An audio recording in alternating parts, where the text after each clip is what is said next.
Hello and welcome to the show. And coming up on Election Brief today, to disqualify or not to disqualify, the national leadership of the governing New Patriotic Party affirms the decisions of the National Parliamentary Vetting Committee. We'll bring you details and hear from some aggrieved candidates.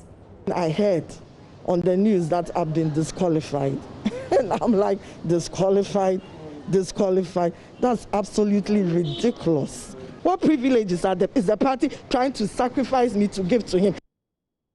Meanwhile, as Ashanti Regional MPP prepares to release a list of qualified parliamentary aspirants today, regional executives brace up for protest and petitions. It's going to be a before and after primaries. Before, what the party need to do, we'll meet the various contestants and talk to them. After the primaries too, we'll meet them and talk to them, so that after the primaries, we'll go with a united front. And later, founder and presidential candidate of the Liberal Party of Ghana, Kofi Akpaloo, is our guest. He will tell us why he is not leaving anything to chance as he begins campaigning towards the December polls. Thanks again for staying with us. Now, the National Executive Council of the New Patriotic Party has upheld, reversed and approved some decisions by its National Parliamentary Vetting Committee and National Parliamentary Appeals Committee. Here is a breakdown of the decision by the NEC.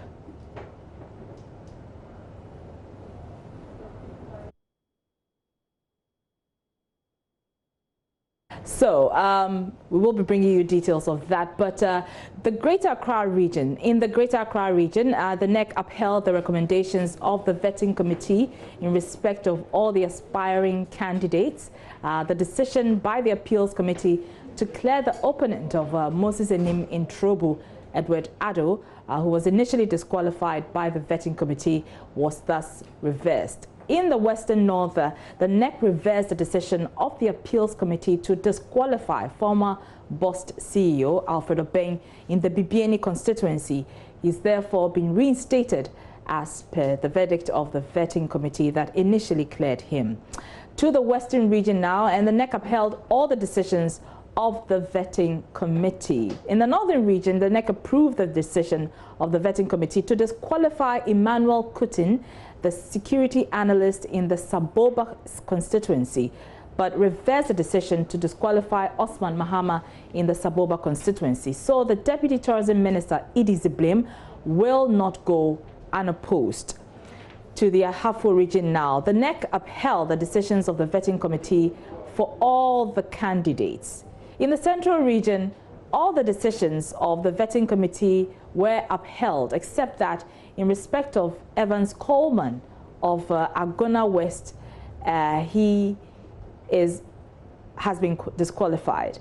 So the gender minister will be contested by one other person and not two. Gender Minister Cynthia Morrison. In the Bono region, all decisions of the vetting committee were upheld. The opponent of the health minister has been disqualified in the Doma Central constituency. Let's turn our attention now to the Eastern region, where all the decisions of the vetting committee were upheld by the NEC. Aspirants such as lawyer Philip Addison and former FIDA Executive Director Gloria Ofori-Boadu have also been disqualified. A while ago, I spoke to a very unhappy Gloria Ofori-Boadu, who tells me the decision is unfair. I've not been informed yet. I just heard it on the newspaper review this morning. So that's all I have is the newspaper review. I heard of it. Yeah, that's all. So when were you vetted by the vetting committee in your region? First of all, tell us which region, which constituency you are in, that you are hoping to contest in, and which region you are. My constituency is Ebuakwa South constituency. And I was vetted on March 7th in Koforidua. But I wouldn't call it a vetting because the hostility was so much and the humiliation was so much. I was treated like a criminal. That's how I felt. So I had to leave the room because it was unbearable. And I didn't understand why my fellow party members that I've known, some of them whom have even been in the party and served the party longer than, I was told that my name was not even mentioned in the report. So my impression was that if my name is not in, then it means when the appeal is even decided, mine will not be decided. And there were, whispers that I'd withdrawn. People thought I'd withdrawn and all that, which I considered absolutely ridiculous. But well, finally I left. And this morning I heard on the news that I've been disqualified. And I'm like, disqualified? That's absolutely ridiculous. But I realized that there's a pattern, a lot of us who were, aspiring for parliamentary seats occupied by ministers have been disqualified in the region. But I would say that it's a democracy. If we don't want competition or we don't want competitive democracy, principles laid down by Dankwa Buzia and Professor Dubois, who we all supported at the beginning of the return to democracy, then we might as well abolish the delegate system so that nobody votes and then the party handpicks. But that will also be a dangerous precedent. And don't forget that scientific research has been shown by Benefson that the party stands to lose about 400,000 votes if they handpick candidates. Even Dr. Makutufo, who is also a member and a leading member of the party, has warned that this issue of handpicking candidates is also unfair. So I consider it unfair. I never saw the incumbent in that party, Atachia. He showed up in February 2008 and within 3 months contested the primaries. What are you talking about? He wasn't disqualified at that time. You want to say I'm disqualified. How did he enter the party in February 2008 and contest elections within 3 months? What kind of card did he bring?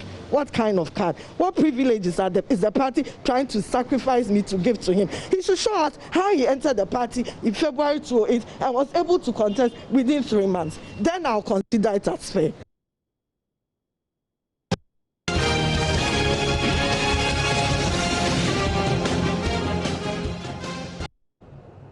Let's turn our attention to the Ashanti region now, and Samuel Binfo was cleared by the NEC to contest in the Danse Asokwa constituency against KT Hammond. Kofi Nkansa Ofosu was also cleared by the NEC to contest in the Asante Achim Central constituency. Francis Kwabna Owusu Echa was disqualified in the Jabeng contest, and we'll come to that. That is the decision of the appeals committee, which was upheld. In Bekwai, lawyer Amufa Ajimang was disqualified by the NEC. In Asante Achim North, Kwejoba Ajiman was cleared by the NEC, and in Odotobri, lawyer Anthony Mie was cleared by the NEC, thus reversing the appeals committee decision. In Subin, JB Dankwa was cleared by the NEC. Manson Kwanta, Honorable Grace Addo, the former MP, disqualified by the NEC. And in Kwadaso constituency, Hilda Addo was also disqualified by the NEC.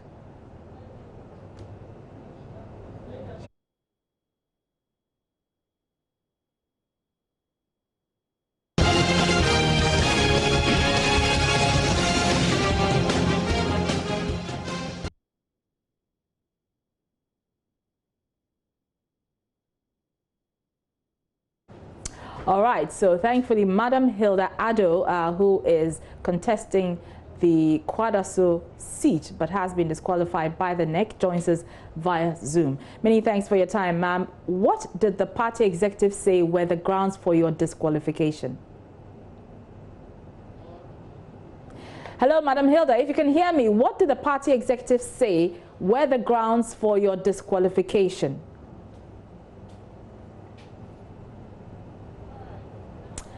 Unfortunately, we can't hear Madam Hilda, but we'll get back to her. But the founder and presidential candidate of the Liberal Party of Ghana, Kofi Akpaloo, may not have garnered as many votes in the 2016 elections as he desired, but he's not leaving anything to chance this year, as he's already hit the streets campaigning. Our cameras spotted his campaign team distributing and sharing some leaflets on the streets of Accra. He is joining us to tell us about his campaign. Mr. Akpaloo, good afternoon to you.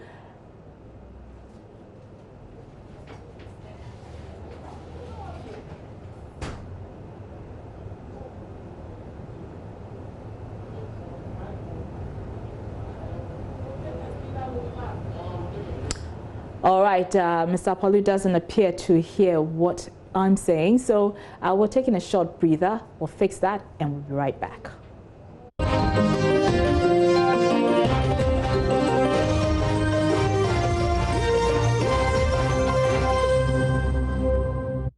You're welcome back to Election Brief. Let's go back to Hilda Addo, who is seeking to return to Kwadaso as MP for the area, but she's been disqualified by the party. She joins us via Zoom.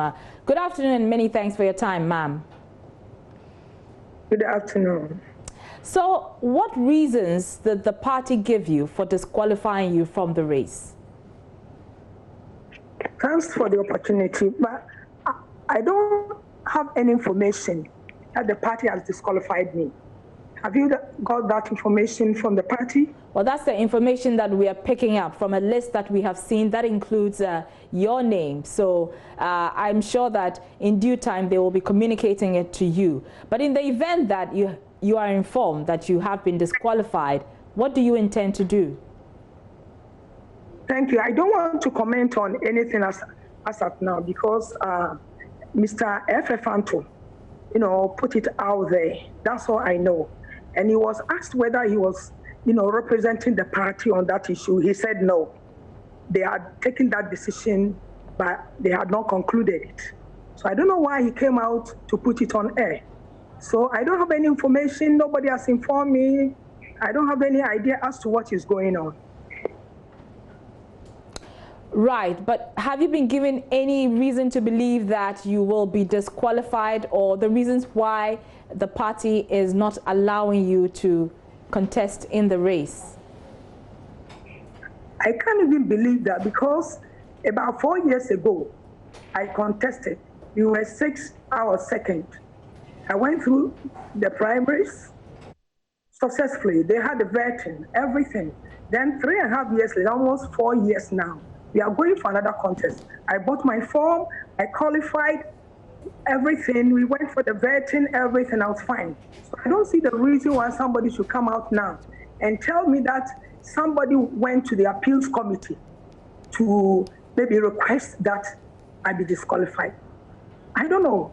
Mr. F.F. is putting it out there in his capacity as who? He's not coming out on behalf of the party. So I don't even understand him. I don't believe it. The party has rules and regulations. I haven't, flouted any law. No rule, nothing. I paid everything. I'm working. I'm being successful. The constituents want me. His candidate is rather coming down. The person he's supporting. That's why I believe he's doing what he's doing, because the party hasn't communicated to me in any way. All right, many thanks. So that is Hilda Addo. She is seeking to contest in the Kwadaso constituency in the Ashanti region. And as you heard her there, she's waiting for word from the national executives on whether she's been given the green light to contest or not. Well, in the Ashanti region, Nana Yao Jima, my colleague at Love FM, has been speaking to the regional organizer of the MPP, Francis Adomako, on plans to hold the parliamentary elections in the region. Regional executive body would sit together and have a meeting, and apart from what the general secretary will bring, we as a region too, our preparation towards this primaries, like we said, all those who are involved in the contest especially will meet them and talk to them, so that, because look, at the end of the day, if we finish the contest and there are so many people who are aggrieved, it won't help the party. This is the stronghold. So when we are doing things, we have to do things very well. So I personally believe that it's going to be a before and after primaries. Before, what the party need to do, we'll meet the various contestants and talk to them. After the primaries too, we'll meet them and talk to them, so that after the primaries, we'll go with a united front.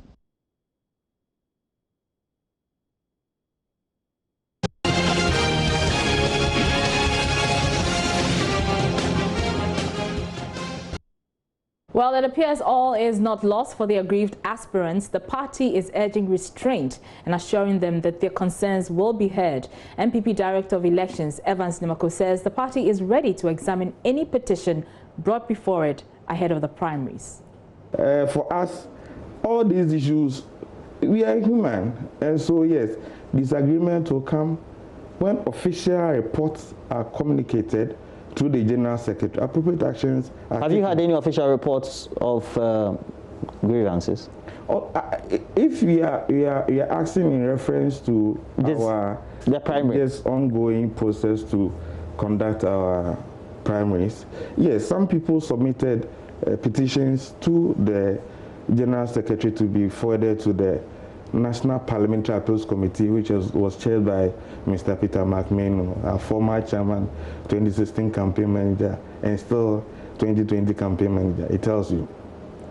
It was supported by Dr. Dokufo, S.K. Boafo, Mantilizi, Madame Cecilia Brandapa, other leading members of the party in that committee. So there were in-house discussion with all the aggrieved people, and it is expected, and they appreciated that the final decision will come from the National Executive Committee. And so by so doing, the General Secretary will issue the decisions from National Executive Committee, and it is expected that all aspirants will accept the final decision. Okay. So there are petitions, yeah, but there petitions were received. Okay. Petitions were How many petitions were received? I think I can talk of 78. Some by people who were not recommended by the vetting committee, and some by others who feel that people who had been recommended by the vetting committee have some issues to discuss, and that has gone on, and we've gone past that phase. That allowed the national chairman to call for the National Executive Committee to consider both reports from vetting committee and National Executive and the Appeals Committee. When are you going to conclude with that as a party, so that those who have raised those petitions, put in those petitions, they will have some finality before this is convened? Once the National Executive Committee comes out, that's the final. When is that? We've done that already. Okay. So you've thrown the 78 petitions in the trash bin? No, not that. I mean, within the 78, considerations were given. So some individuals who were not recommended by the vetting committee, the appeals committee recommended to NEC that their issue be reconsidered. And I'm saying that once the report was considered by a National Executive Committee, which the JS will issue out, it is deemed that the party has spoken.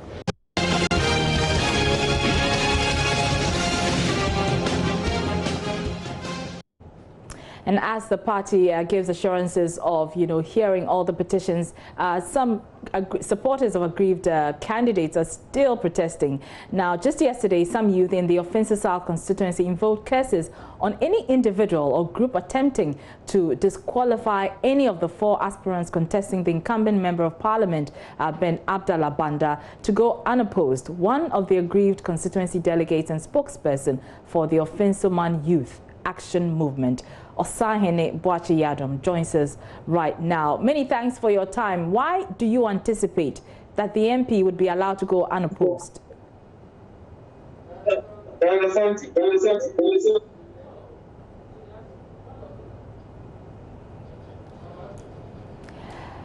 Hello, if you can hear me, I'm asking why you anticipate that the MP would be allowed to go unopposed.